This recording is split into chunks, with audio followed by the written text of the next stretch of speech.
Alors, messieurs, dames, bonne année à tous également. Hein, voilà, nous sommes toujours contents de vous retrouver. Et je voulais dire surtout à ces messieurs que j'ai le plaisir de vous présenter ce soir mademoiselle Cathy Bernard, qui est une jeune, belle et talentueuse conférencière. Vous allez vous en rendre compte, hein, alors, messieurs. Alors, Cathy Bernard est une presque voisine de Saint-Émilion, parce qu'elle habite quelque part sur l'entre-deux-mers, entre Sauveterre et Targon, soit là-bas, dans cette nouvelle campagne de chez nous. Hein. Et elle est toute jeune, mais elle est quand même maître de conférence d'occitan à l'université de Michel-Montaigne. Hein. C'est quand même. Où elle est professeure, bien sûr. Donc, elle a passé sa petite enfance dans un joli petit village de l'entre-deux-mers. Et là, ses deux grands-mères parlaient occitan. Alors, elle avait enregistré. Et je vous dirais que j'ai fait pareil. Moi, j'avais une famille dans les Pyrénées. Ils parlaient le patois pyrénéen. Et souvent, je disais, qu'est-ce que j'aimerais de connaître aussi pour pouvoir discuter avec eux. Mais bon, ça ne s'est pas fait. Voilà, donc, alors, mademoiselle Bernard s'est spécialisée au cours de ses études sur les troubadours et elle a présenté une thèse sur les textes divinatoires et magiques des auteurs du XIIIe siècle, écrits dans le littéraire. Vous voyez, c'est quand même assez ardu, hein. Mais également, elle s'est spécialisée sur les troubadours du XIIe siècle et c'est là on va retrouver bien sûr le fameux duc d'Aquitaine. Elle va vous l'expliquer, vous allez voir. Voilà, donc je crois lorsque vous êtes arrivé en seconde, où il a fallu choisir une option, et vous avez choisi l'occitan en disant merci Mémonie. Voilà. Et puis après, vous êtes quand même, parce que lire les textes des 12e et 13e siècles, c'est quand même autre chose. Hein. Voilà, donc messieurs, dames, je vais vous laisser écouter Cathy Bernard. J'espère que lorsqu'elle arrivera dans les textes très légers du duc d'Aquitaine, elle ira franchement aisément. Voilà, je vous laisse écouter. Merci.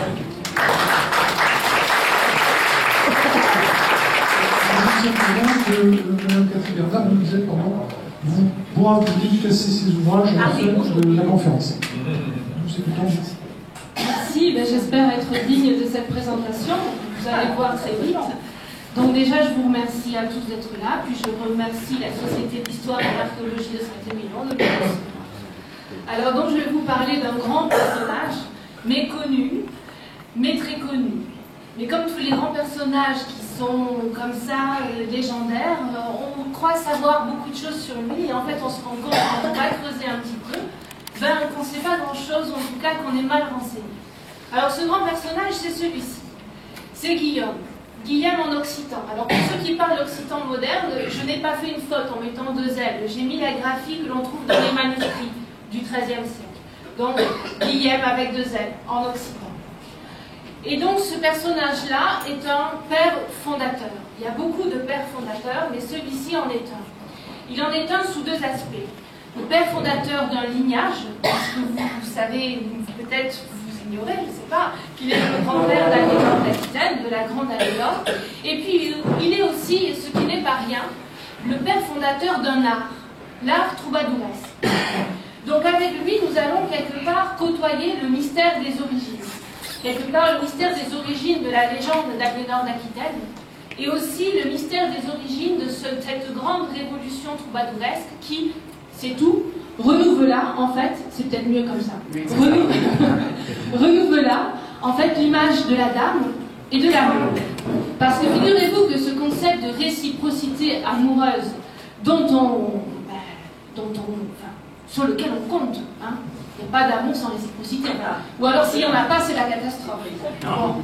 Figurez-vous que ce concept de réciprocité a eu ses heures de gloire et a émergé, en fait, du néant grâce au troubadour. Donc c'est une idée neuve, quelque part, une idée qui date du XIIe siècle. Et il se trouve que le premier à avoir chanté ce concept, puisqu'au départ c'est un concept de réciprocité, c'est le grand-père d'Aliénor. Donc ce que je vous propose ce soir, c'est un voyage dans le temps des chansons du grand-père d'Aliénor. Et nous verrons à l'issue de ce voyage ce que vous en avez pensé. Donc, on terminera bien sûr la conférence par vos questions, un échange, bien sûr, entre vous et moi. Alors, qui est ce grand monsieur? Ce grand monsieur, il est à cheval, vous voyez. C'est un grand seigneur. Ici, c'est une des représentations que l'on trouve dans les textes, dans les manuscrits du Moyen-Âge. Donc, c'est important parce que cela donne un regard, peut-être un petit peu faussé, puisque lui, il a vécu entre la fin du XIe siècle et le début du XIIe. Cette peinture date du XIIIe. C'est peut-être donc un regard un peu faussé.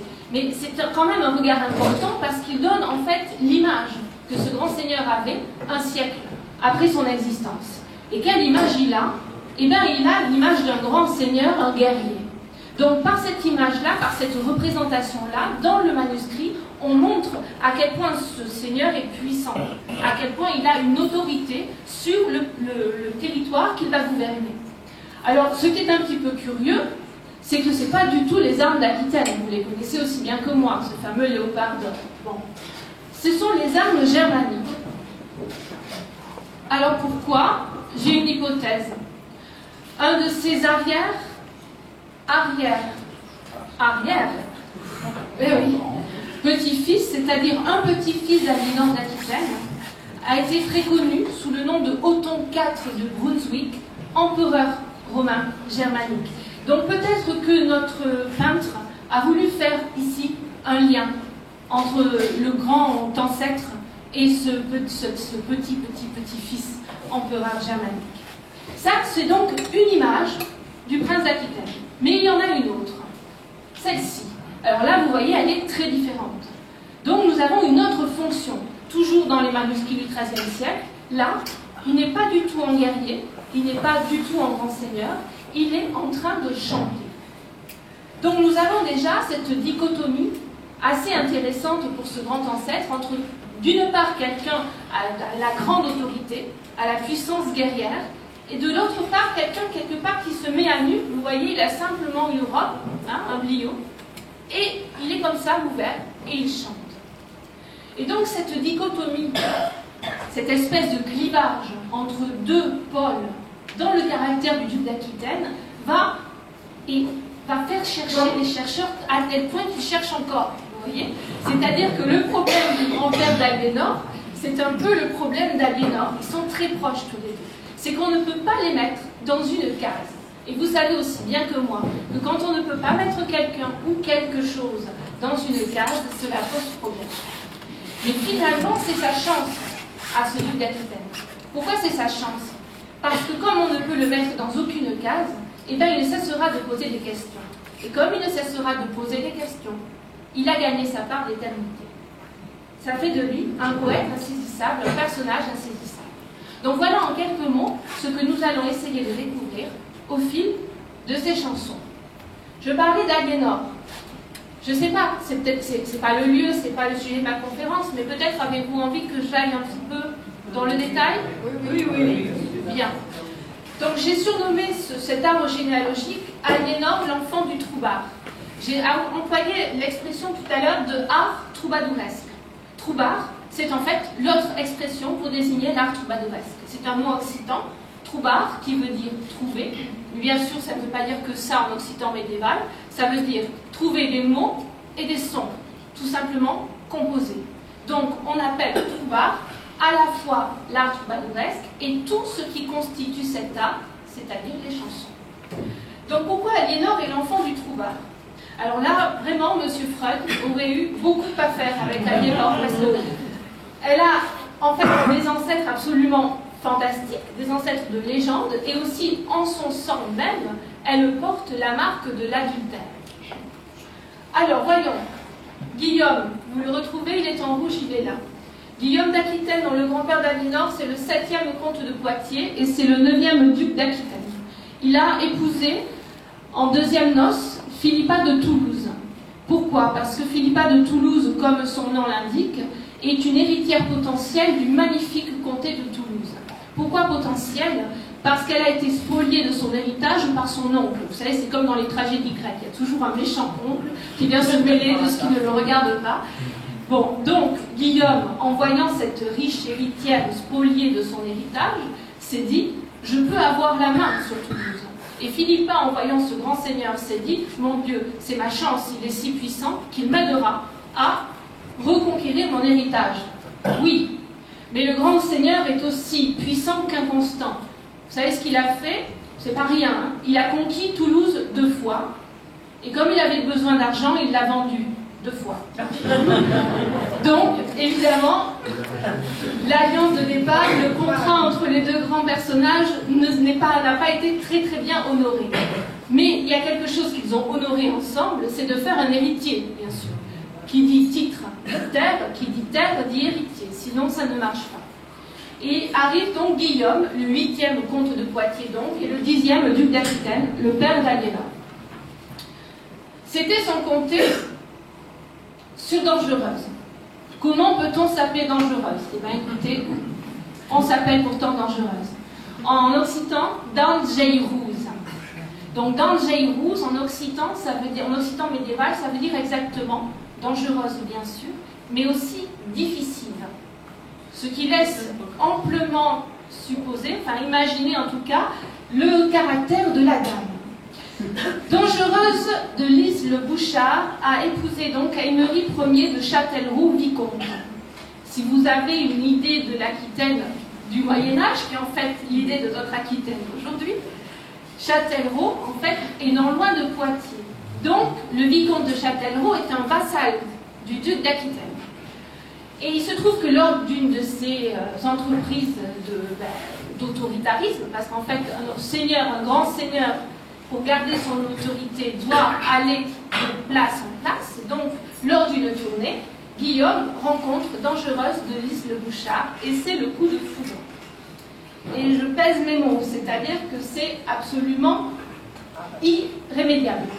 Ça a lieu vers 1115. Il l'enlève, avec son accord, Dangereuse, qui laisse là le pauvre vicomte.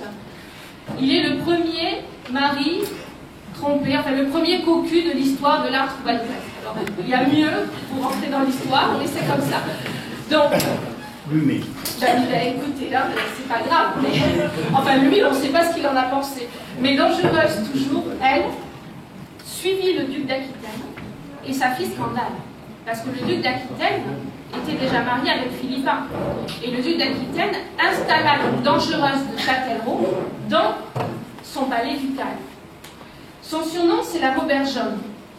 Je ne sais pas, est-ce que vous êtes déjà allé à Poitiers? Peut-être, bien sûr. Vous avez vu, à côté du tribunal, il y a une tour. Comment elle s'appelle, cette tour? La tour Maubergeon. Ben, la tour Maubergeon, on ne sait pas encore aujourd'hui, alors encore une fois, un point sur lequel les historiens ne sont pas d'accord, qui a donné le nom à l'autre? Est-ce que la Maubergeonne a donné le nom à la tour? Ou est-ce que c'est la tour qui a donné le nom à la dame? Ça, mystère. Toujours est-il qu'il l'installe dans son château, où Philippa se sent un peu de trop. Donc Philippa est répudiée, et elle va mourir 3 ans après. Donc elle avait 42, 43 ans. Donc ça nous laisse supposer qu'elle meurt de chagrin. Cependant, si Guillaume est libéré de son épouse, Dangereuse ne l'est pas. Dangereuse n'est pas répudiée par le vicomte, donc Dangereuse n'est pas libre d'épouser Guillaume. Alors que font-ils? Ils décident de marier leurs enfants. Donc l'héritier légitime de Philippa et de Guillaume va épouser l'héritière légitime d'Aymery et de Dangereuse. Et c'est de ce mariage que naît Aliénor. Donc quelque part Aliénor est pour moi l'enfant du troubard dans la mesure où elle est quelque part issue non pas de l'amour de ses parents, mais de l'amour de ses grands-parents, de l'amour en tout cas de Guillaume pour cette Dangereuse, pour laquelle il composa ses premiers chants courtois. Donc vous voyez déjà, ça donne d'Aliénor un regard tout à fait neuf de savoir cela. Et on se dit que quand elle naît dans les années 1122 ou 1124, elle naît dans ce cœur-là, dans ce cœur du troubard, dans cette aura qu'a laissé son grand-père. Car son grand-père a la cour d'Aquitaine. Puisque si tu remets, Jérôme, les dates de Guillaume, il ne meurt qu'en 1126. Donc elle le côtoie, son grand-père. 3, 4 ans, 5 ans.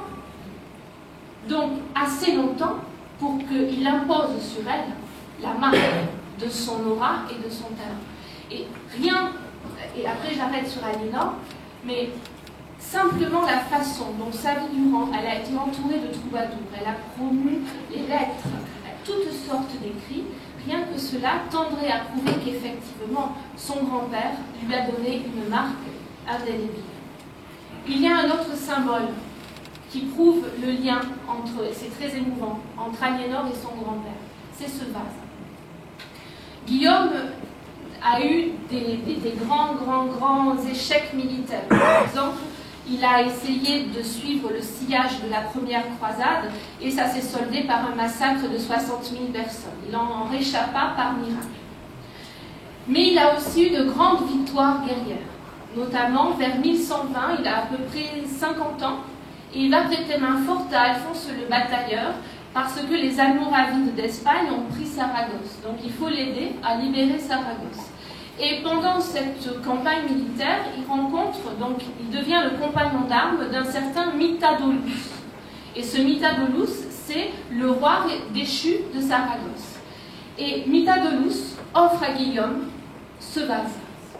Alors à l'époque, ce vase, il est juste avec le cristal de roche, hein, que vous voyez là.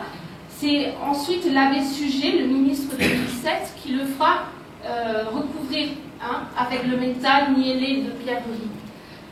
Et donc il lui offre ce vase. Et ce vase, Guillaume va l'offrir à sa petite fille. Donc Aliénor va à son tour offrir à son futur mari Louis VII, donc comme cadeau de mariage, donc à son époux, ce vase. Et Suger, quand lui-même recevra ce vase, va nous permettre de savoir ça. Parce que sur le socle là que vous voyez, Suger va faire marquer l'histoire du vase. Et en quelques mots, il va dire Mitadolus a offert ce vase à l'aïeul, l'aïeul l'a offert à Aliénor, Aliénor l'a offert au roi Louis, le roi Louis à moi, à moi Suger, qu'il est offert au sein. Et donc ce vase est aussi quelque part le symbole de ce lien très étroit, très précis, entre la petite fille et son grand-père. Donc je n'ai pas le temps de développer cela ici, mais par bien des aspects, la vie d'Aliénor et la vie de son grand-père sont incroyablement proches. Et il y a un autre texte qui va me permettre de faire ma transition, qui parle de ce lien très fort entre la petite fille et le grand-père. C'est la vida, ou vie poétique de Guillaume. Qu'est-ce que c'est qu'une vida? Comme ça, à l'œil, vous traduiriez comment? Vida. Oui, bien sûr. Vie. Mais si on dit ça, ça ne suffit pas. Donc j'ai appelé l'adjectif poétique. C'est l'ancêtre de la biographie, si vous voulez, la vida. C'est aussi ce qui a donné naissance en Italie à la nouvelle. Mais comme son nom l'indique, enfin sa traduction l'indique, il ne faut pas trop se fier au vida.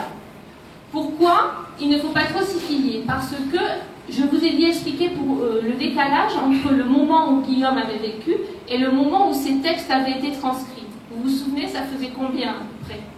200. Un siècle. Donc imaginez un peu, on n'a pas les mêmes moyens qu'aujourd'hui. Donc, qu'avaient les scribes sous la main? Ils avaient les chansons, sinon nous ne les aurions pas non plus, puisqu'ils les ont recopiées, et ils avaient leur mémoire. Et ils avaient la légende des personnages qui avaient écrit les chansons. Donc, comment faire pour présenter ce personnage un siècle après qu'il ait vécu? Eh bien, on invente parfois. Alors donc, vie poétique parce que ces petits textes qui nous renseignent sur les troubadours sont conçus de deux matières. La matière historique, souvent peu fiable, mais parfois liée, on le verra pour Guillaume, et la matière poétique, c'est-à-dire les chansons. Donc ils ont brodé un petit peu une vie imaginaire de façon à ce que ça fasse un peu réclame. Vous voyez, il faut vraiment lire ces chansons parce que regardez un peu l'auteur comme il était formidable. C'est un peu ce qu'on fait aujourd'hui, non? Ben oui. La biographie de Johnny Hallyday, par exemple. Alors, je ne sais pas là si des chansons ou de la biographie va mener... bref, on laisse Johnny Hallyday où il est. Alors, si vous voulez, je vous lis ce texte en occitan médiéval. Qu'est-ce que vous en pensez? Très bien. Alors, j'insiste, hein, occitan médiéval, c'est-à-dire que si vous parlez occitan, forcément, vous n'allez pas forcément retrouver le même accent que celui que vous utilisez. Mais vous allez voir, vous allez comprendre quand même. Lucus de peitieus si fu un dels majors curtes del mund e dels majors tritxadors de dounas, e bons cavaliers d'armes e l'art de durnejar, e sauber, trobar e cantar. E anet l'un temps per mund per enganar les dones. E ha un fill que ha per muller la duquessa de Normandia, d'un ha une fille que fu muller del rei Enric d'Angleterre, maire del rei Giove et del Richard et del comte Geoffrey de Bretagne. Vous avez compris?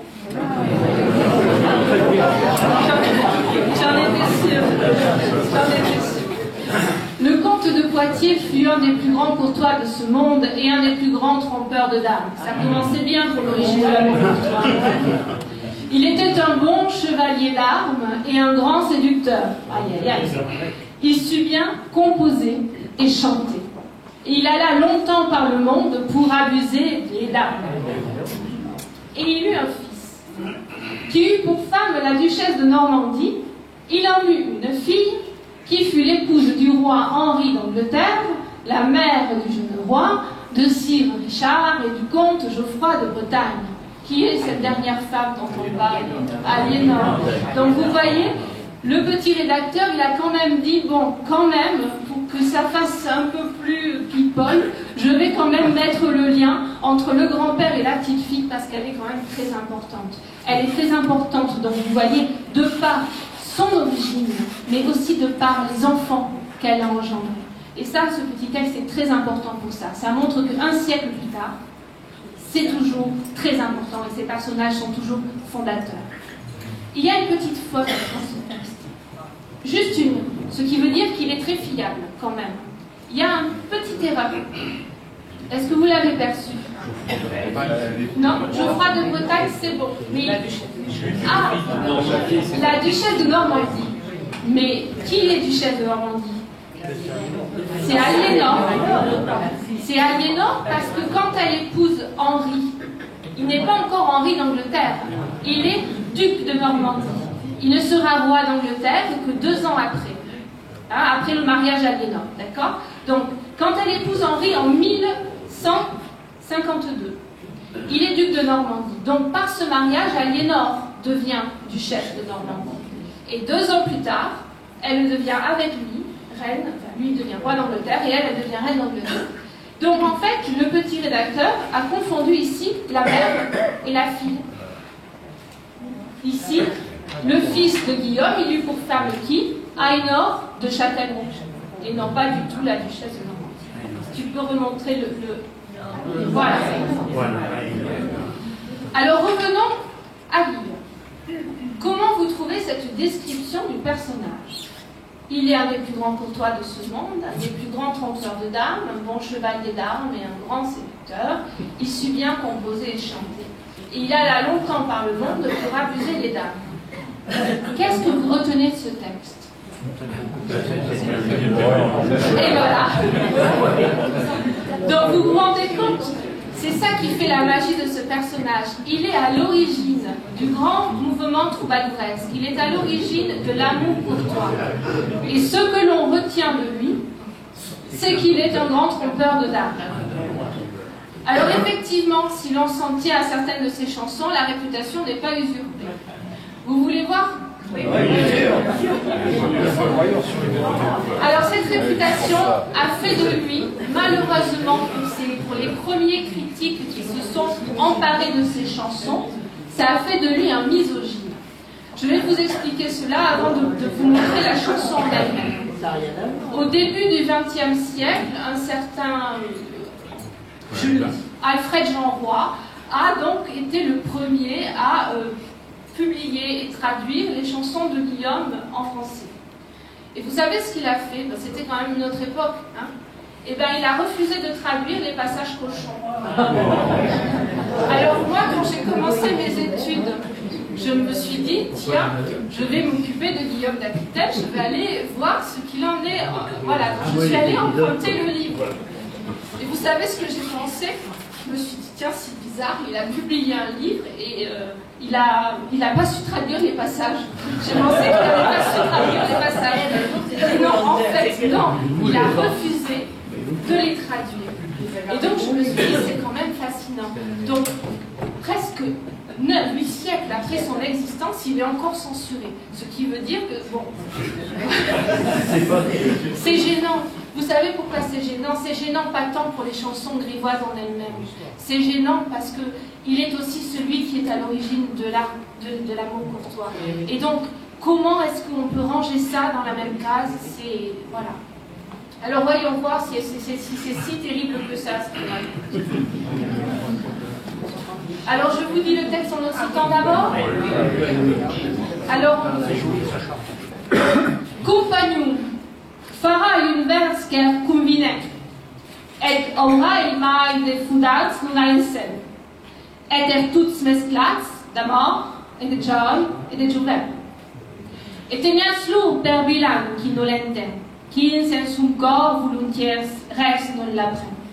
Greu parti si fai la mort, qui la trova a son talent. Dos cavals ai a Masseio, bene gent. Bun sun es ardit per armas e balent. Mas nol puedes tener ambdus, que l'uns l'autre non consent.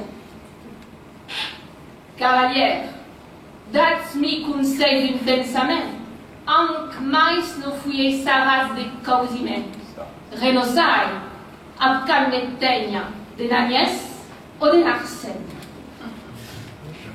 Alors, imaginez, vous voyez le grand seigneur tout à l'heure avec son armure, son cheval, c'est l'autorité.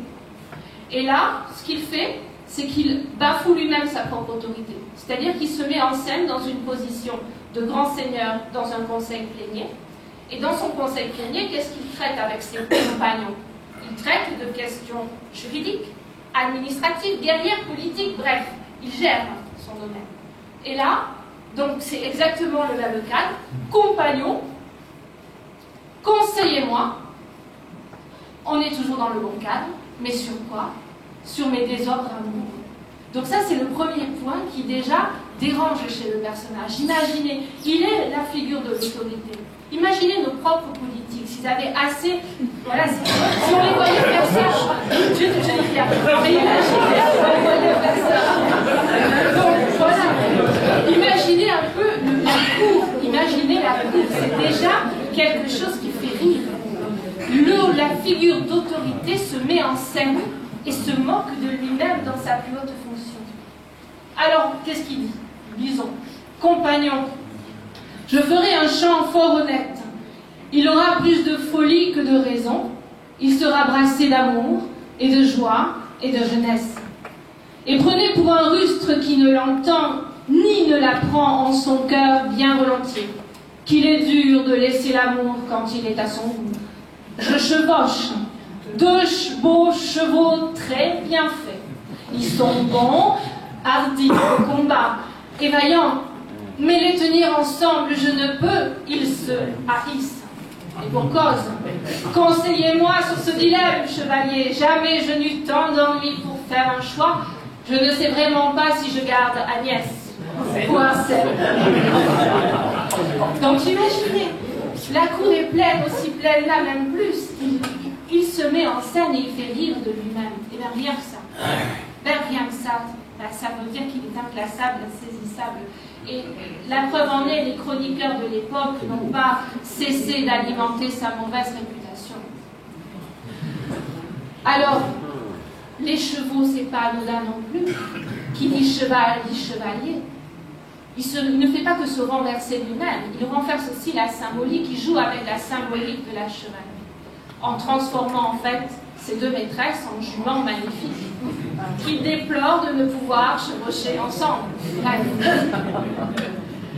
Donc on ne sait pas ce qu'Agnès et Arsène en ont pensé, hein, mais c'est cette chanson bien sûr qui a fait de lui, qui a fait dire de lui, pas qui a fait de lui parce que je ne pense pas qu'il soit misogyne. C'est comme si on disait aujourd'hui que Brassens c'était un misogyne. Mais voilà, Je suis d'accord. Mais vous savez, bref.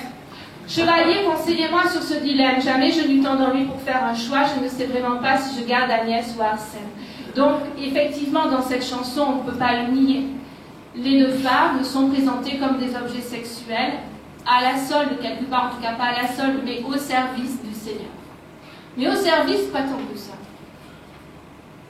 Ben sinon, pourquoi est-ce qu'il demanderait à ses chevaliers de le conseiller? Il serait tout à fait capable lui-même de se débrouiller de cela. Donc, il y a quand même dans cette part de misogynie que je ne vois pas, mais pour l'instant, j'adopte le point de vue avec lequel moi-même je suis entrée en relation avec la poésie de Guillaume. Mais quand même, je me suis dit, mais enfin non, elles ne sont pas soumises, ces femmes. Elles ne sont pas non plus tellement moquées. Puisque à la fin, c'est lui, quelque part, qui est moqué. Puisqu'il en est réduit à demander conseil à ses chevaliers pour savoir comment, quelque part, amadouer ses propres maîtresses. Donc vous voyez, oui, objet sexuel, d'accord, mais quand même, il y a quand même quelque chose d'autre derrière. Et alors, ce quelque chose d'autre, on le voit dans d'autres chansons grivoises de Guillaume. On le voit ici. Cette chanson, c'est peut-être la plus grivoise de toutes. Et c'est aussi peut-être la plus précieuse et la plus rare. Je ne sais pas si vous savez, mais dans la littérature du Moyen-Âge, il y a un genre magnifique qui s'appelle le genre du fabliau. D'accord ? Donc ce sont en général des textes érotiques. Et il se trouve que ces textes-là sont en général en langue d'oïl, donc en ancien français. Il y a très peu d'exemples de fabliaux en langue d'or, sauf bien évidemment Guillaume. Voilà, encore une exception. Et donc ce fabliau dit du charroux n'a rien fait de moins que d'aggraver son cas. C'est-à-dire que là, comment vous expliquer ? Vous savez, tout à l'heure, s'est parodié lui-même dans sa position de grand seigneur. Là, il va plus loin. Il se met en scène déguisé en pèlerin faussement muet. Ça part bien. Et vous savez pourquoi il se déguise en pèlerin faussement muet? Parce qu'il veut avoir les faveurs, en même temps, de deux femmes mariées qui, c'est étrange, s'appellent Agnès et Hermesène. Ça ne vous rappelle rien? Oui. Alors les deux femmes accueillent ce beau pèlerin, parce que quand même, sous l'habit de pèlerin, elles ont l'œil, elles voient qu'il est très bien. Et puis elles se disent, bon, il est muet, c'est peut-être pas mal pour nous. On peut peut-être, malgré nos maris, faire ce qu'on a envie de faire, et comme ça, il ne dira rien, parce qu'il est muet. Seulement, il faut vérifier qu'il est muet. Donc, le charroux, voilà qu'il rentre en scène, fabliau du charroux. Donc, Guillaume chante ça devant sa cour, et chante donc représenté en pèlerin muet, en train de se faire torturer par le chat de ses deux futures maîtresses. Parce que, pour vérifier qu'il est muet, elles le font se déshabiller jusqu'à la ceinture, elles mettent le chat en haut du dos et le tirent par la queue, de façon à montrer tout le dos de leur future victime. Et comme malgré cela, bien que ça soit difficile, il ne sort aucun mot de sa bouche, et bien alors, il est vraiment muet. Sauf que non, évidemment. Alors voilà comment finit la chanson. Pus din Agnès an Hermesène, muts es que belles cunuissem, sort del bagn nous appareiem et del sojourn. 41 jours estei a aquel tourne. Tant las futei cum auxirets, san e quatre vins e weit vets, que a pauc noi rompemus curets e mus arnes. Et nous puesc dirus malavex, tant grand mempres. Ges, nous sai dirus malavex, tant grand mempres. Agnès dit à Hermesène, puisqu'il est muet, c'est manifeste. Vous m'étonnez. Ma sœur, préparons-nous au bain et au plaisir. Je reviendrai sur cette réplique après. Je restais 41 jours là, dans cet antre. Je l'ai fouti, il faut me croire, 188 fois tant que, pour un peu. Je rompais la bride et mon harnais. Je ne peux dire mon état, tant j'ai pris cher. Je ne sais dire mon état, tant j'ai pris cher.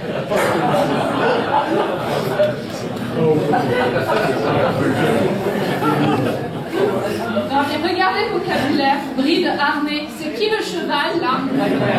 Mais c'est lui. Donc vous voyez voyez, ce rapport de réciprocité est très intéressant. Parce que si on s'arrête à la première chanson, oui, c'est facile de dire il est misogyne, les femmes pour lui c'est des objets sexuels.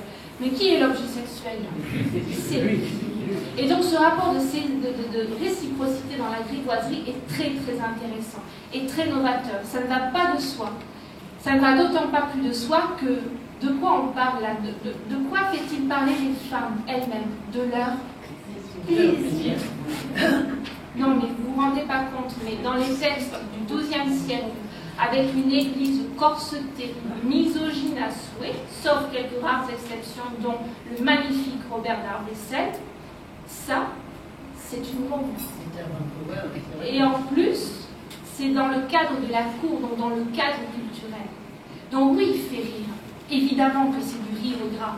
Mais quand vous riez avec Molière, vous apprenez aussi ce que Molière dit. Et là, c'est lui exactement la même chose.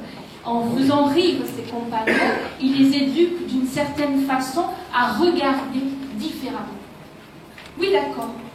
Peut-être que quand il n'y a pas d'amour, on peut avoir un simple désir physique. Et alors? C'est pas grave. C'est pas grave à condition que ce soit entre adultes consentants et qu'il y a du plaisir. Et donc cette réciprocité que l'on a dans l'amour pour toi, eh bien elle est déjà dans les chansons grivoises. Et donc en fait pour moi, il n'y a pas un clivage je vais parler de ce clivage après, dans la création de Guillaume, c'est-à-dire un Guillaume grivois et un Guillaume courtois. Non, il y a un Guillaume. Mais ce Guillaume-là, il a réfléchi à une certaine différenciation du désir. Il y a plusieurs désirs. Un désir physique, c'est normal, vous savez aussi bien que moi, ça arrive. Et un désir plus profond, un désir total, un désir amoureux. Et là, c'est une autre histoire. Et donc, ce que je voulais vous montrer, c'est que oui, évidemment, si on se tient à la surface des choses, on va dire que Brassens est misogyne et on va dire que Guillaume est misogyne. Et si on va en profondeur des choses, on va voir que il y a autre chose derrière. Et que justement, c'est peut-être aller choquer les consciences là où ça fait mal pour faire avancer ne serait-ce qu'en littérature. Vous savez, la littérature, c'est le premier pas vers une certaine acceptation des idées dans le réel. Donc faire avancer un tant soit peu les choses. Donc révolutionner l'image de la dame, je pense que ça passait aussi par Guillaume dans son entreprise de poète grivois. Voilà. Je ne sais pas si j'ai été claire, mais vous voyez, il y a d'autres exemples de chansons grivoises, mais ceux-là, ces deux-là, je voulais vraiment vous les mettre côte à côte, parce que dans le premier, ce sont les femmes qui sont les juments, et dans le second, c'est lui les talons, et pas très en forme à la fin, sinon on croit son texte. Donc voilà, la dame seigneur. Donc tout ça, pour en arriver à ces chansons d'amour pour toi. Parce qu'il est le premier. Alors ça, quand on est le premier, c'est compliqué. Il est, je l'ai dit tout à l'heure, le premier troubadour connu. Qu'est-ce que ça veut dire? Ça veut dire qu'on ne sait pas s'il est le premier troubadour effectif de l'histoire. Ça veut dire qu'il est le premier, en tout cas, dont les textes ont été transcrits sur les manuscrits, d'un point de vue chronologique. Voilà ce que ça veut dire, premier troubadour connu. Pourquoi j'ai donné ce titre, la dame seigneur, avec un infinitif qui normalement n'existe pas? Parce que dans les chansons de Guillaume, pour la première fois, on va appeler non plus seulement la dame aristocrate donna, mais on va l'appeler mi-dons. M-I, plus loin, D-O-N-S. Et donne, c'est pas féminin. Donne, c'est seigneur, sans E. Donc, toujours dans son entreprise de revalorisation de la dame, il va aller au point, et les autres après lui, donne d'attribuer à la dame un qualificatif masculin. Mi, dons, ma, seigneur. Donc, oui, la dame seigneur. Alors, qu'est-ce qu'on trouve? Alors, bizarrement, là, Alfred Jeanroy, il a tout traduit. C'est con, mais c'est comme ça. Et alors qu'avant, dans les autres chansons, tous les passages que j'ai sélectionnés, bien évidemment, n'étaient pas traduits. Alors c'est compliqué quand on commence ses études et qu'on se dit, mais pourquoi il a fait ça? Il a fallu attendre les années 80 pour que le magnifique Jean-Charles Payen consacre un superbe ouvrage sur Guillaume. Là, il a tout traduit. Il a fallu entendre encore 10 ans, 20 ans, pour qu'en 2003, Pierre Beck reconsacre en français une édition critique. Donc vous voyez, il faut du temps, quelque part, et toujours, encore aujourd'hui, encore et toujours, Guillaume pose problème. Jusqu'à penser qu'il y a eu 2 comtes de Poitiers.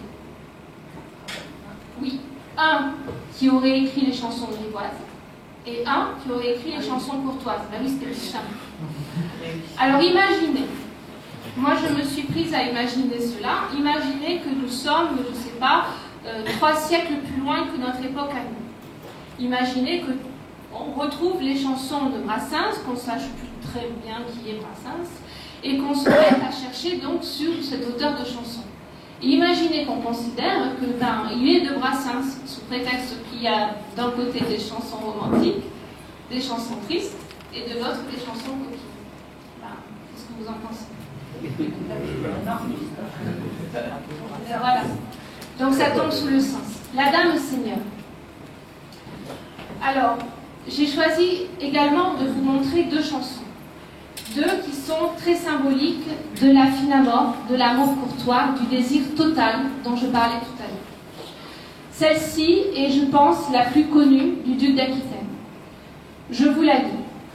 Habla dulcior de temps nouvelles, fuyul libos que les obsèlent, chantun chacune en urlatin según vers d'un nouvel chant. Adunc estabe comme saisi, d'accord, d'où n'en a plus talent. De l'ai, d'on plus mes bonibel, un veil et sagel mit sagel, perché muscors nous dormiri, i nos mons traire adenan, troqueu sachabem de la fille, se les aïsi coumeu de man. Enquer me membra d'une matin que nous faisem de guerre fi, et qu'abdonet une buntan grande, s'adrudar les sunanel. Enquer me lais dieus vivre et tan, cage mas sous mantel. Dans la douceur du renouveau viennent les feuilles, et les oiseaux chantent, chacun en son langage, selon le son du nouveau chant. Il est donc bon que l'on jouisse de ce que l'on désire le plus. De là où est tout ce que j'aime ne vient ni mot ni messager. Aussi je ne dors, ni ne ris, ni n'ose avancer d'un seul pas, tant que je ne sais pas bien si viendra ce que je lui demande. Je pense encore à ce matin où nous mîmes fin à la guerre, où elle fit ce si grand don, tout son amour et son anneau. Puisse Dieu me prêter vie, tant que j'ai mes mains sous son œil. Alors c'est très différent, mais c'est pas si différent. La seule chose qui change, c'est quoi? Le sentiment. Alors, regardez le début. Aujourd'hui, ça semble un petit peu des lieux communs, évidemment, mais pas au XIIe siècle. Et ce qu'on trouverait lieu commun aujourd'hui a un sens très précis, dont je voudrais parler avec vous. Douceur du renouveau viennent les feuilles. Les oiseaux chantent, le nouveau chant, désir. Jérôme, est-ce que tu peux revenir à la diapositive d'avant, s'il te plaît? Encore un. Voilà. Ici, c'est la relation triangulaire qui débute la plupart de toutes les chansons d'amour troubadoureste. C'est-à-dire qu'il y a comme un roulement entre le début printanier qui symbolise le renouveau du temps, qui, par ricochet, va symboliser le renouveau du chant, on l'a vu avec les oiseaux, et par ricochet encore, le renouvellement du désir. C'est-à-dire que la plupart des chansons des troubadours s'inscrivent dans une permanence du désir. Et cette permanence du désir est calquée sur l'éternel retour des saisons. Donc symboliquement, la dame aimée entièrement est celle qu'il faut toujours désirer. En tout cas, celle dont le désir, enfin, celle qui fait naître le désir, et bien, ce désir que l'on éprouve pour elle doit être toujours renouvelé. Et vous avez un poète courtois qui a très bien compris ça du XXe siècle, c'est Aragon. Aragon dans Elsa, dans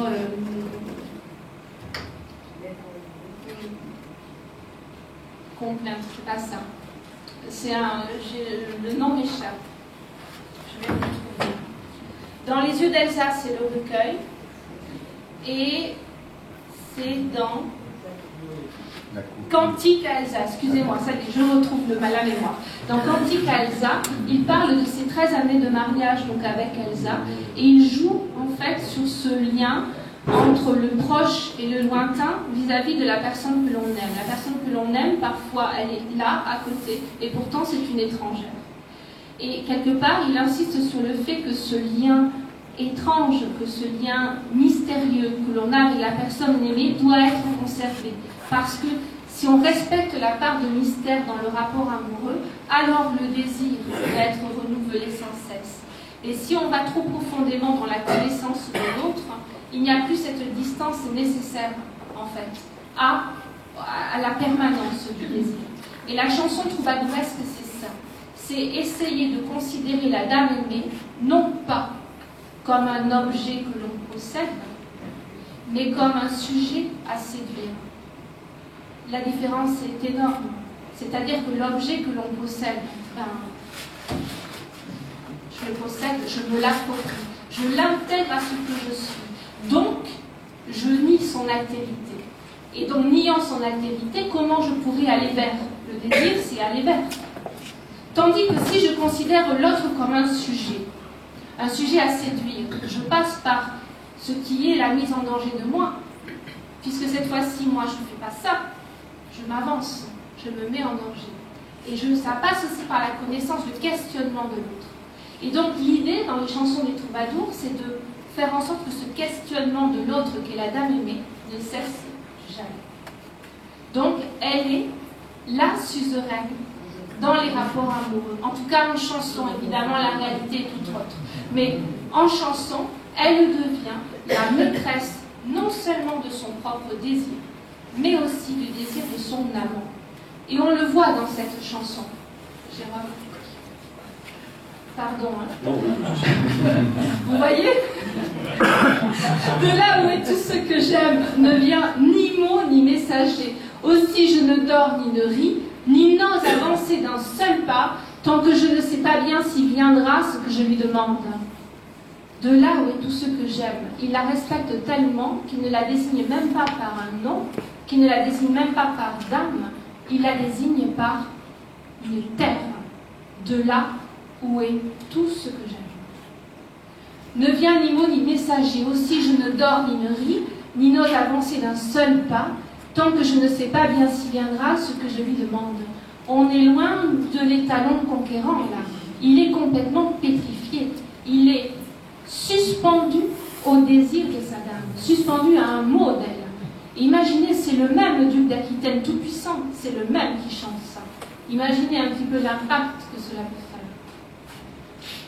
Viendra ce que je lui demande. Et alors, je pense encore à ce matin où Louis me feint à la guerre, où elle fit ce si grand don, tout son amour et son anneau. Puisse Dieu me prêter vie, tant que j'ai mes mains sous son manteau. Le don.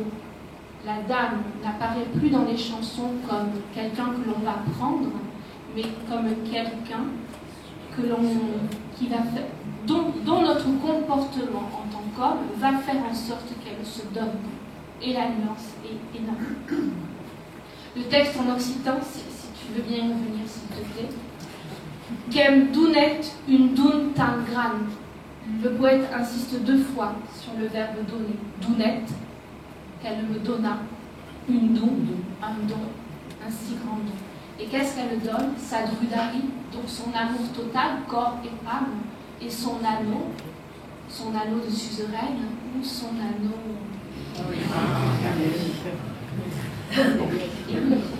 Puisque la chanson finit, que j'ai mes mains sous son manteau, donc ce geste très élégant de tendresse en fait aussi, qui fait quand même de lui le mâle triomphant. Il n'oublie pas quand même sa virilité. Hein. Mais là, il l'apaise, il la calme. Il fait en sorte de changer le regard qu'il porte sur la dame et finalement de changer le regard qu'il porte sur lui. Donc là, c'est vraiment un autre désir. Et donc cette chanson serait celle, en tout cas une de celles, qu'il aurait composée pour Dangereuse de Châtellerault. Puisqu'à la fin de la chanson, je peux vous le lire si vous voulez, je ne vous l'ai pas donné là. Il dit...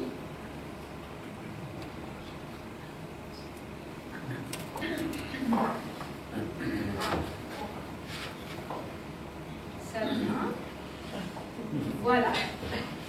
Que un dai sogni dai strani lati che parta de mon bon vesi, che sai de parolas cumban ab un breu sermon que s'espelle, que tal se ban d'amor gaban, nous n'avem la pessa, el coutel.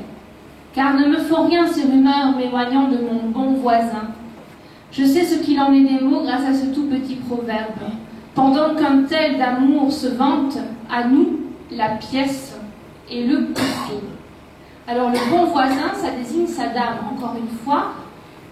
Pour rendre la dame encore plus majestueuse, il lui a donné un surnom masculin. Et sa dangereuse, elle habitait où? Châtellerault, ville voisine de Poitiers. Voilà. Et donc vous avez vu à la fin le proverbe « la pièce et le couteau », je trouve ça très joli. De l'amour, tout le monde peut se vanter. Mais lui, il en a le goût et l'esprit, il en a la chair avec sa dame. Et c'est tout ça qui compte. Alors parfois, il se laisse aller complètement à sa fascination et il nous fait des chansons d'amour immortelles, irremplaçables, même les mots manquent parfois. Puisque dans cette chanson-là, qui est un hymne à la joie avant l'heure, il va transformer carrément sa dame en divinité païenne. Il va faire d'elle une source de vie ou de mort. Il va en tout cas lui donner le pouvoir de donner la vie ou de donner la mort, de rendre beau ou de rendre laid. Et donc cette définition de la toute-puissance de la dame troubadouresque va après lui être réemployée, déclinée pendant 4 siècles. Tant et si bien qu'à bout d'inspiration, les derniers troubadours chanteront la Vierge. C'est tout à fait ça. Ah.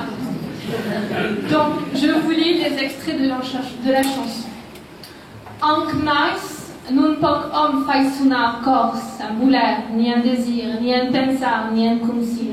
Ai tals jois nun pot par trobar. Et qui bel volria l'osar d'un âne ni poiria venir. Toutes joies li deu humiliar et tout autre amour se désir mi dons. Vous voyez ce que je vous dis? Mi dons. Personne belle à qui lire et personne belle du cet esgar. Et deu homme mai sentans durar qu'il joie de sa mort pot saisir.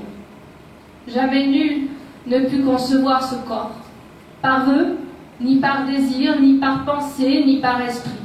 Cette joie-là est sans pareille. À qui voudrait bien la louer, un an ne lui pourrait suffire. Toute autre joie doit se vouer, et tout autre amour obéir à Madame, pour son sourire, et pour son beau regard si doux. Et plus de 100 ans il vivra, qui la joie de son amour a.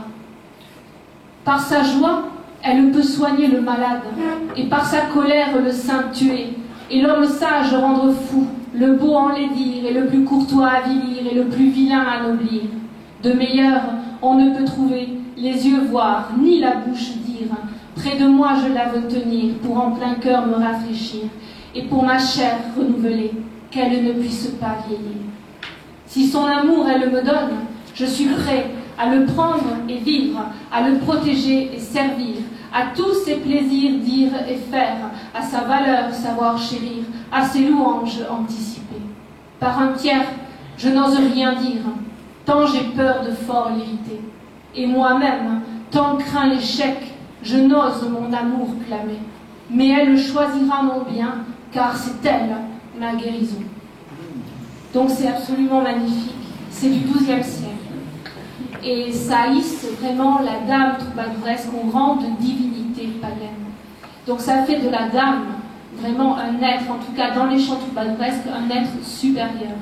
Maîtresse donc des rapports amoureux, de son propre désir, donc de son plaisir, mais aussi maîtresse du désir de son amant, parce que c'est elle qui décide quand le désir de son amant parle. Et donc c'est aussi aller à la rencontre, je vais le dire après, à la rencontre de l'altérité. C'est ce que je disais tout à l'heure. Reconnaître à l'autre d'être autre, qu'il soit homme ou qu'il soit femme, en l'occurrence là c'est femme. Qu'est-ce que ça veut dire? Ça veut dire essayer de ne pas se masquer par la différence entre les personnes. Vous savez, souvent, enfin j'en sais rien, dans un couple en général s'effondre, et souvent on dit, oui, ben, je faisais partie des meubles. Alors bon, ça porte à sourire, mais c'est c'est ça. Faire partie des meubles, ça veut dire ne plus être vu en tant qu'autre. Ça veut dire être vu comme l'intégré à un décor. Et ce décor étant une maison, ça veut dire comme être quelque part intégré à une personne. Et donc, l'amour troubadouresque, c'est essayer finalement de faire de l'amour quelque chose qui n'est pas quotidien, quelque chose qui n'est pas arrêté. C'est n'arriver jamais nulle part. C'est-à-dire essayer toujours de remettre en danger le rapport à l'autre, non pas pour déséquilibrer la relation, mais pour faire en sorte que le désir soit toujours neuf et que l'autre reste autre. C'est-à-dire qu'on ait toujours envie de glisser la main sous le manteau parce que quelque part on se dit que peut-être sous le manteau c'est toujours neuf, c'est toujours à redécouvrir. Et donc les chansons de l'amour courtois, c'est ça. Et le premier à avoir mis ça en poésie, c'est lui. Alors après, je ne résiste pas à vous lire le reste de la chanson en occitan, parce que, bien sûr, on a perdu la musique de cette chanson, mais cette chanson, elle est tellement travaillée qu'elle le chante toute seule, tant le rythme est absolument magnifique. Alors je vais essayer de le rendre modestement, et non, je ne chanterai pas, pour la bonne et simple raison qu'il a déjà assez plu. Per sunjoi pot mala sana, et per sa ira sas mourir, et savis hommes s'enfoulésir, et belles hommes sa beltat mudar, et plus courtesse finalejar, et toutes filas en courtésir. Plus hommes gensom un pot troubar, nous voy vezer nous boucadir, a mon ops la voy retenir, per lu corde dins refrescar, et per la cambre nouvelar, que nous pues que embellezir. Simbol mi donne sa morduna, pressou del pendre, del grazir, et del selar, et del blandir, et de sus plazers, dir et far, et de sus prest, et nerencar, et de sun laus, en aventir. Donc voilà. Pam, pam, pam, pam, pam, pam. C'est déjà arrivé. Donc imaginez comme ça devait sonner avec le chant. Il devait être quelqu'un de vraiment, vraiment impressionnant en train de chanter. Et donc ces idées-là sont d'autant mieux passées qu'il était duc d'Aquitaine, comte de Poitiers, qu'il avait autour de lui de cour.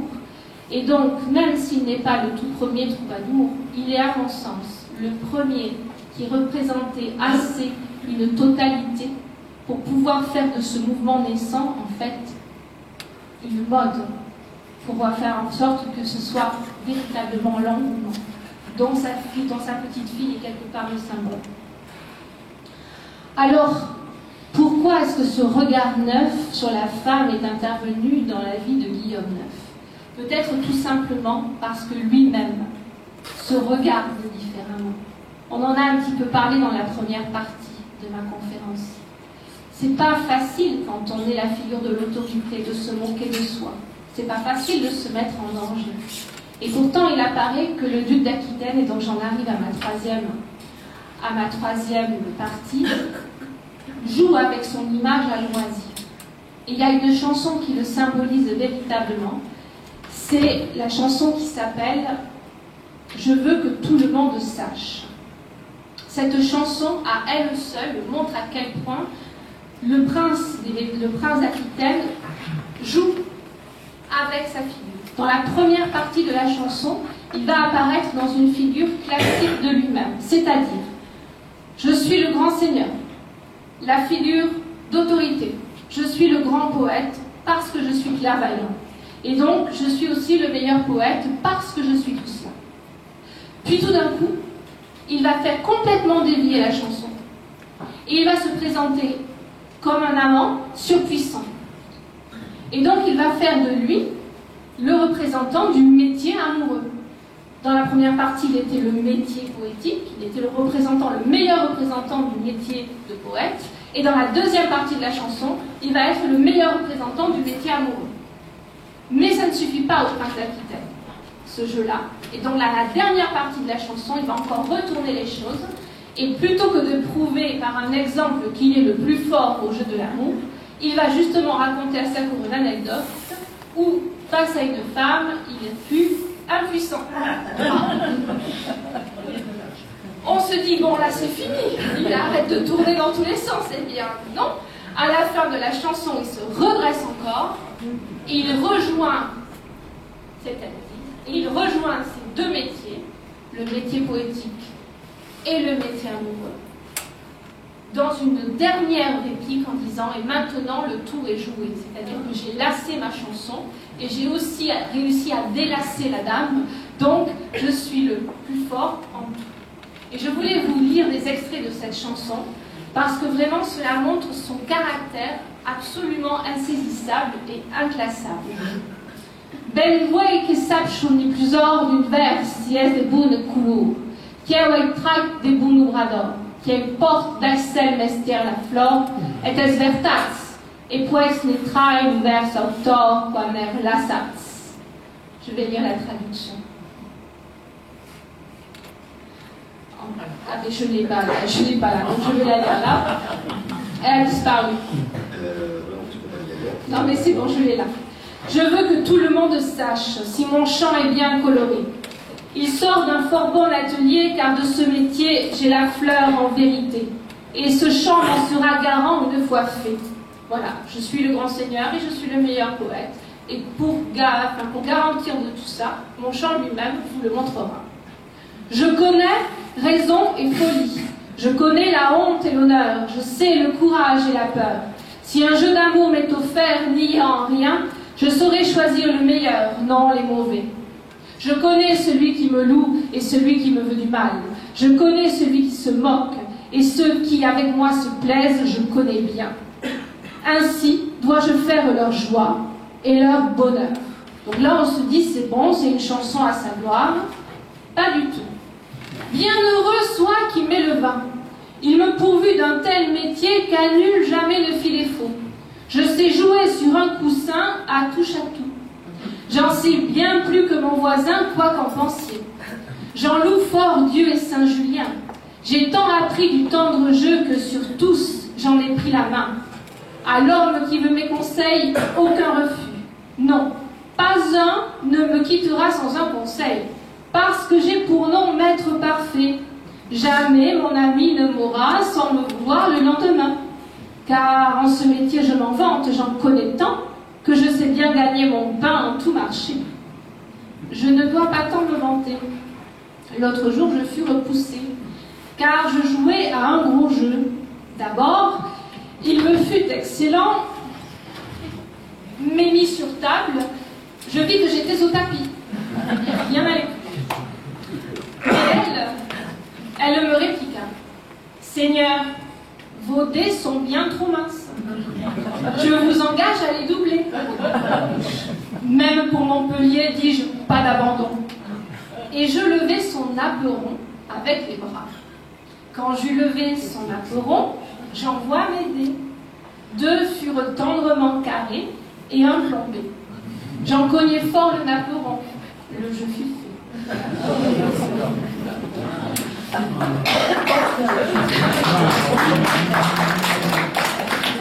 Donc vous voyez ce grand personnage représentant l'autorité jouer allègrement avec tout ce qu'il représente. Sa figure de grand poète balayée dans certaines chansons, ici sa figure autoritaire balayée, sa légende d'un nom surpuissant balayée, pour la bonne et simple raison qu'il ne craint pas d'être renversé, qu'il ne craint pas d'être critiqué, parce qu'il sait qu'il est le meilleur et le plus fort quelque part. Donc jouer avec tout ça, en fait, ne fait jamais que renforcer son autorité et le pouvoir de sa parole sur sa cour. Donc en jouant avec son propre rôle de guide, quelque part de la cour, il ne cesse pas de la guider, puisqu'il lui insuffle des idées nouvelles et son regard nouveau sur lui-même, et sur la dame, et sur bien d'autres choses encore. Donc nous avons effectivement affaire à quelqu'un de très atypique. Parce que ça, dans la poésie des troubadours, c'est très rare. Cet auto-renversement de soi. Non pas pour se moquer tout court, mais pour apporter quelque chose d'autre. Une autre vision des choses. Et pour moi, la chanson symbolique de cet esprit complètement nouveau, de cet esprit vraiment atypique, c'est cette chanson qui reste à ce jour inclassable. Et là, quand je vous dis inclassable, c'est qu'entre universitaires, on s'écharperait pour savoir ce qu'elle signifie. Pour la bonne et simple raison qu'elle peut signifier tout et son contraire.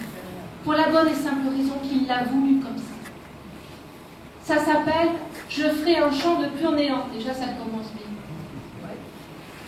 Vous savez que Loulipo a tellement adoré cette chanson qu'ils en ont fait des parodies, des imitations. C'est encore aujourd'hui, pour les poètes d'aujourd'hui, un jeu sans fin que cette chanson. Alors je vais vous en lire le début, puis je vais vous lire le portrait qu'il fait de lui-même, pour que vous voyez un petit peu le personnage qu'il est. Et je vous lirai la fin, et vous me direz ce que vous pensez de cette fin. Alors, est-ce que tu peux aller à la dernière, s'il te plaît? Encore, s'il te plaît, la dernière, la toute dernière, voilà. Voilà le début. Je fais un chant de pur néant. Il n'est de moi ni de nul autre. Il n'est d'amour ni de jeunesse, ni de rien d'autre, puisqu'il fut trouvé en dormant sur un cheval. Alors, forcément que c'est lui qui a fait la chanson. Alors pourquoi s'amuser à dire que c'est pas lui qui l'a faite, et qu'en plus il n'y est pour rien, puisque c'est son esprit qui l'a composée quand il dormait sur un cheval. Ça aussi c'est très très typique du personnage. Ça veut dire, voilà, oui je suis un grand poète, mais quelque part, c'est peut-être pas ça le plus important, c'est ce qu'il y a au-delà des mots.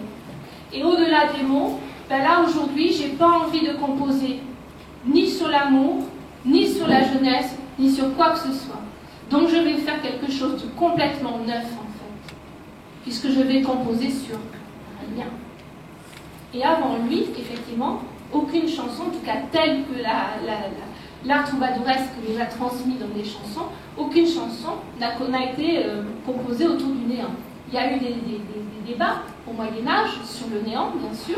Il s'en est très certainement inspiré, mais de chansons, non. Et voilà le portrait qu'il se fait de lui-même, ce qui en dit long sur l'esprit du personnage. Je peux revenir. Donc je vous le lis en occitan, puis ensuite je vous le traduirai. No sai en que lor am fuinats, no sui alegres ni irats, no sui estranhos ni surprivats, ni non puescau, que nari si fui de noite spadar sobre un puetchau. No sai curam fuen dormis, ni curam veis som nomodits. Per poc només un cor partis d'un dol curau, et non m'oppresse une afruits par sen marsau. Malade sui, et cremi mourir, ere no sai mas can dir, mege que rai al meu albir, et non sai tau, bus mege s'il pot guérir, mort non si amau. Je ne sais l'heure où je suis né. Je ne suis joyeux ni chagrin. Je ne suis ni lointain ni proche, et n'y peux rien, puisque je fus de nuit faé, c'est-à-dire touché par la fée, doté par la fée. Sur haute cime, je ne sais quand je m'endors ni quand m'éveille sans avis. D'un peu mon cœur se briserait d'un mal cuisant, et ça m'importe autant qu'un rien par Saint Martial. Je suis malade et crois mourir, et n'en sais que ce que j'entends. Un médecin à ma hauteur, je n'en vois pas. Il sera bon s'il me guérit, mourir ici. C'est le seul portrait quelque part, avec un autre qui me touche beaucoup, mais dont on verra après pour les questions si j'ai l'espace pour en parler. C'est un autoportrait qui me dit. Et cet autoportrait est composé en fait de choses inconciliables. D'inconciliables peut-être dans l'instant, mais dans l'espace d'une vie, elles sont tout à fait conciliables. On peut être malade, croire mourir, on peut vouloir guérir, et puis aussi on peut ne pas vouloir guérir, on peut être joyeux, on peut être chagrin. Bref, dans ce portrait-là, il a fait comme un compendium, une synthèse de tout ce que l'on peut être, de tout ce que l'on peut ressentir au cours d'une vie. Et si on le réduit à une seconde, forcément, c'est détonnant. Et le portrait qu'il offre de la dame un peu plus loin, c'est la même chose. C'est-à-dire qu'il a essayé, dans quelques vers, de nous peindre tout ce qu'une dame peut nous faire ressentir, de bon, de mauvais. Et voilà comment il termine sa chanson sur le néant. J'ai fait le chant, ne sais sur quoi, et je l'enverrai à celui qui me l'enverra par un autre vers le Poitou, pour qu'on m'envoie de son étui la contre-clé. Donc imaginez cette chanson, peut-être que je vous frustre et peut-être que vous avez envie de l'entendre en entier, cette chanson. Oui? Oui? Non, ça c'est pas possible. Non, c'est pas possible. C'était un peu. Je te prépare, je te prépare.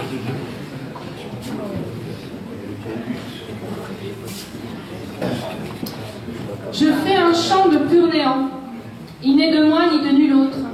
Il n'est d'amour ni de jeunesse ni de rien d'autre, puisqu'il fut trouvé en dormant sur un cheval. Je ne sais l'heure où je suis né, je ne suis joyeux ni chagrin, je ne suis ni lointain ni proche et n'y peux rien, puisque je fus de nuit faé sur haute cime.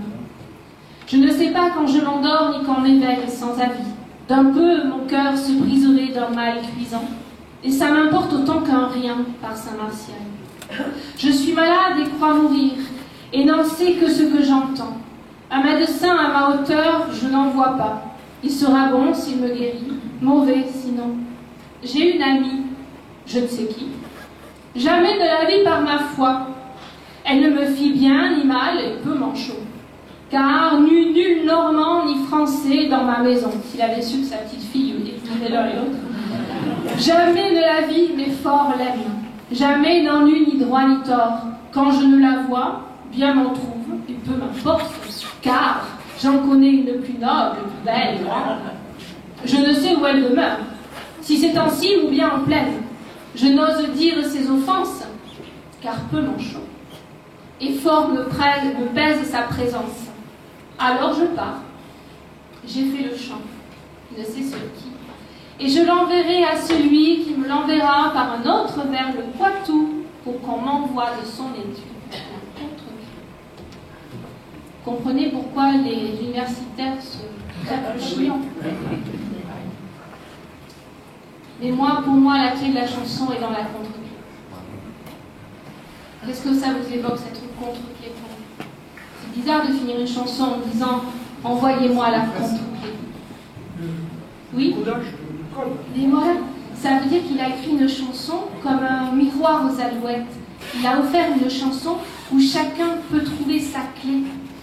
Donc lui, il sait ce qu'il y a mis dedans. Donc ça ne l'intéresse pas de savoir si on a compris ce qu'il a mis dedans, puisque c'est lui. Par contre, ce qui l'intéresse, c'est de savoir ce que nous, on va y mettre dedans. Donc envoyez-moi votre contre. Et bien justement, sa chanson a bien marché, puisqu'aujourd'hui encore, on ne cesse, par-delà le ciel et par-delà la mort, de lui envoyer sa contre.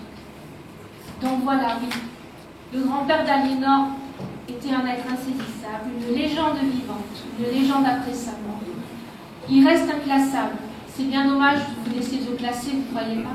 C'est bien dommage d'essayer de le diviser en deux, sous prétexte qu'il aurait écrit des chansons grivoises et des chansons courtoises. Et surtout, il est fantastique parce qu'il permet de voir, d'analyser le personnage d'Aliénor à travers aussi son héritage. Comment voulez-vous qu'un être de telle ampleur n'ait pas marqué la jeune Aliénor, ne serait-ce que 4 ans pour un enfant, c'est beaucoup. Voilà, et elle a grandi dans l'aura de ce grand seigneur. Et donc forcément, le caractère, l'éducation de la duchesse d'Aquitaine vient de là, qu'on le veuille ou non. Et de toute façon, le lignage d'Aquitaine est très important au Moyen-Âge. Bon, lui, c'est le premier troubadour, mais le grand-père de Guillaume était déjà surnommé Guillaume V. Il était surnommé Guillaume le Grand. Voilà. Et il était déjà célèbre pour son humour, il se moque allègrement dans ses courriers de ses contemporains, et pour son amour de la culture, puisqu'à l'époque, il avait une bibliothèque. Donc, l'éducation dans le lignage d'Aquitaine, c'est pas rien. Et c'est à la fois une éducation classique, telle que les grands nobles français pouvaient l'avoir, comme Louis VII, le premier mari d'Aliénor, par exemple. Mais c'est aussi une éducation autre, plus profane. Apprendre à réfléchir, apprendre à se regarder, apprendre à considérer l'autre. Et donc Aliénor vient de là, vient de lui. Je vais finir là-dessus et je vous remercie.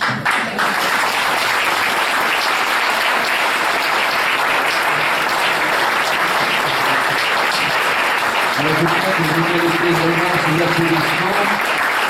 Parce que vous avez livre ce sujet qui, je dois l'avouer, quand on me l'a présenté, j'étais passé un sujet quand même qui n'est pas très facile au départ, et en plus c'est vrai que tout le monde parle ici l'occitan, c'est évident, mais c'est bien évident.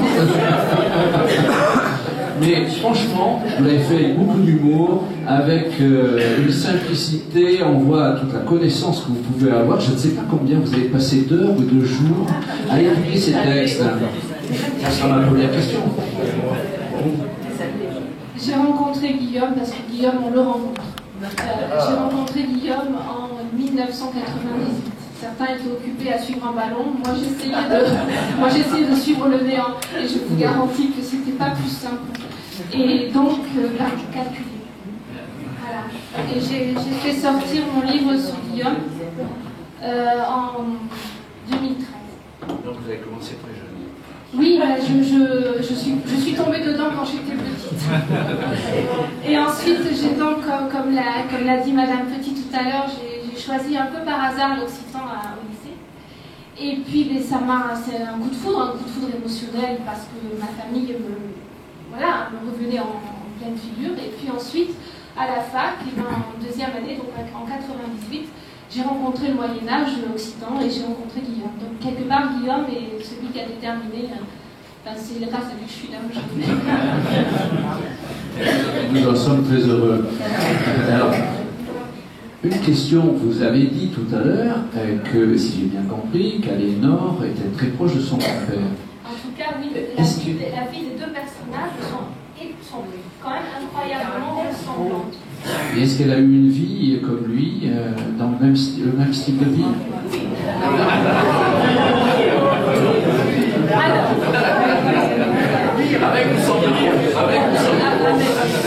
Nul n'ignore la mauvaise réputation d'Aliénor, mauvaise réputation qu'elle partage avec son grand-père. Si pour le grand-père, on peut supposer que la mauvaise réputation ne vient pas de rien, pour Aliénor, malheureusement ou heureusement, je ne sais pas comment il faut dire, c'est moins clair. C'est-à-dire qu'on en fait évidemment une Messaline, une croqueuse d'or. Et il apparaît qu'en fait, pas du tout. Elle a le sens du lignage parce qu'elle est femme. Et elle a le sens, et je ne dis pas ça du tout, parce qu'elle a, enfin, quand je dis ça, je parle de la haute opinion qu'elle a d'elle-même. Elle sait que par son ventre, donc par son sang, va être la continuité d'un lignage. Donc, il apparaît, au vu de mes recherches, après, bien évidemment, j'étais pas dans ses confidences et je le regrette bien, mais il apparaît qu'elle a été assez fidèle, même très fidèle à ses maris. La preuve en est, toutes ces liaisons qu'on lui a prêtées du temps de son mariage avec Lisette. Dois-je vous rappeler qu'elle a eu que 2 enfants avec lui et qu'elle en a eu 8 avec moi. Donc ne pensez-vous pas, à l'époque où elle a vécu, que si elle avait été si infidèle, elle aurait pu donner plusieurs héritiers d'autres avec le couronne de France? Je ne pense pas. On ne sait pas tout, évidemment, mais de là à en faire cette espèce de reine noire, absolument pas. C'est une grande dame, consciente d'elle-même. Par contre, là, ce qu'on ne lui a pas pardonné, c'est d'être femme et de vouloir régner. On en fait aussi à Aliénor quelqu'un qui est assoiffé de pouvoir. Ça m'énerve parce que... oui, ça m'énerve. Je ne vois pas pourquoi on devrait reprocher à une femme de vouloir ce que son titre lui permet de vouloir, tout simplement. Donc non, elle n'est pas assoiffée de pouvoir. Elle veut juste que sa couronne soit une vraie couronne. Et ça, on lui pardonnera. Ça n'a pas beaucoup changé. Non, vous trouvez?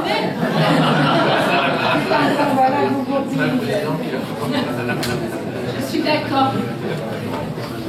Alors, il y a peut-être des questions dans la salle. Est-ce qu'il y a des questions?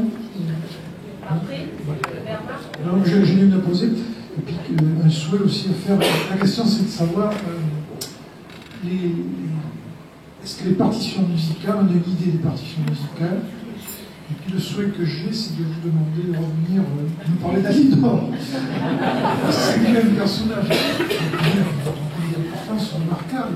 Là, vous nous avez dit vraiment un éclairage sur ses racines, sur l'antériorité qui lui a permis d'être grand, parce qu'il est très grand.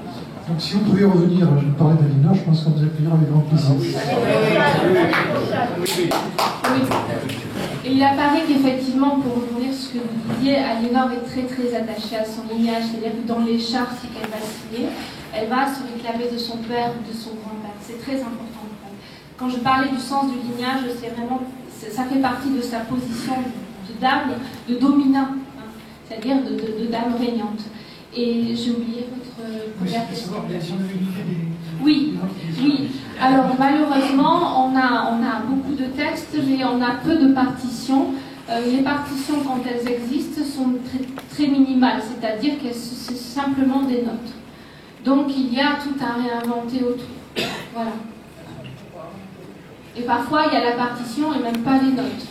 Mais je trouve ça quelque part touchant, et c'est ce que je disais pour cette chanson sur Guillaume, cette chanson du néant qui ne cesse de fasciner, parce qu'elle est justement la clé, c'est comme l'être aimé. Cette chanson est comme l'être aimé, c'est-à-dire la clé nous échappe toujours. Donc eh bien, on va toujours vers cette chanson. Ben, l'être aimé, ça doit être pareil. Quelque part, c'est la même chose.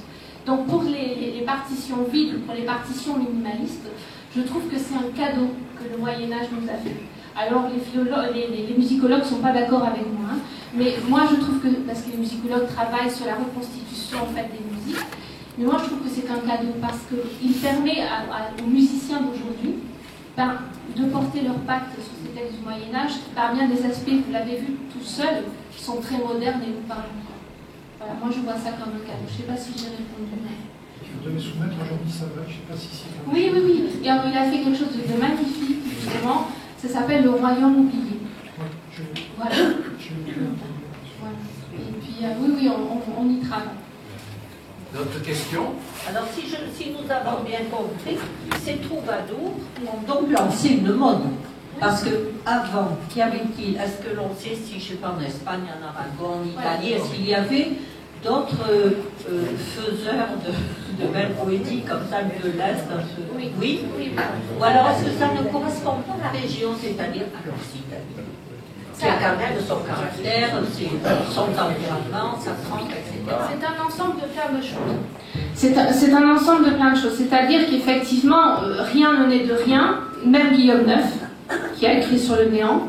Ce que l'on peut dire, c'est qu'il y a trois grands courants qui seraient à l'origine de ce grand art troubadouresque. La poésie arabo-andalouse, toute la poésie orientale, bien sûr, qui est absolument magnifique. On retrouve des symboles communs, des airs communs aussi. Voilà. Puis vous savez que Guillaume IX est parti en Orient, son père avant lui, enfin bon, voilà, donc il y a tout ça.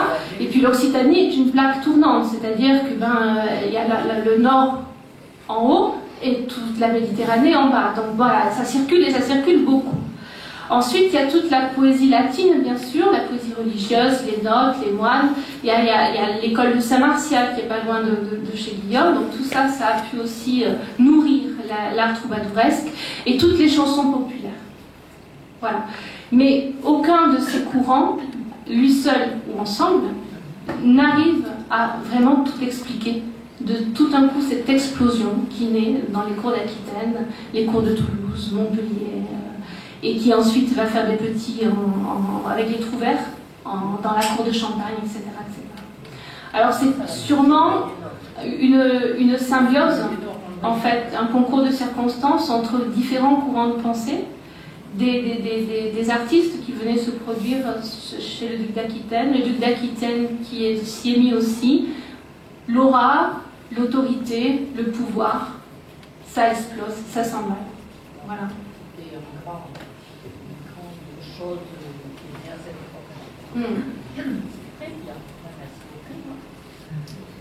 D'autres questions? Alors écoutez, je suis persuadé qu'il y a énormément de questions à vous poser et que pendant le buffet, vous allez avoir du mal à pouvoir prendre un verre. Mais on va quand même vous en offrir, bien sûr. Ah d'accord. Donc vous allez avoir possibilité de faire dédicacer les ouvrages, vos ouvrages. Merci encore de tout ce que vous avez fait pour nous. De rien. Et puis vous avez eu un message. J'ai entendu la réponse, donc on sait qu'on va vous voir bientôt et ça sera vraiment un très grand plaisir. Merci beaucoup. Merci, on peut l'applaudir.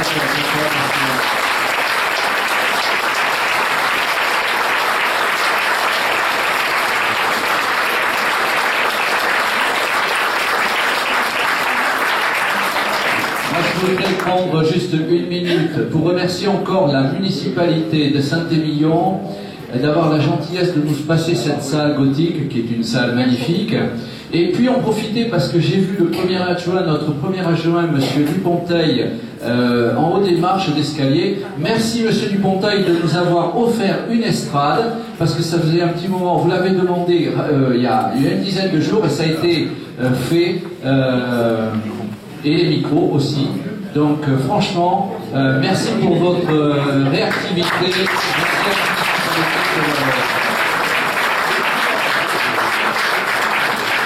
Alors, comme après chaque conférence, on va vous demander de nous aider, peut-être attention.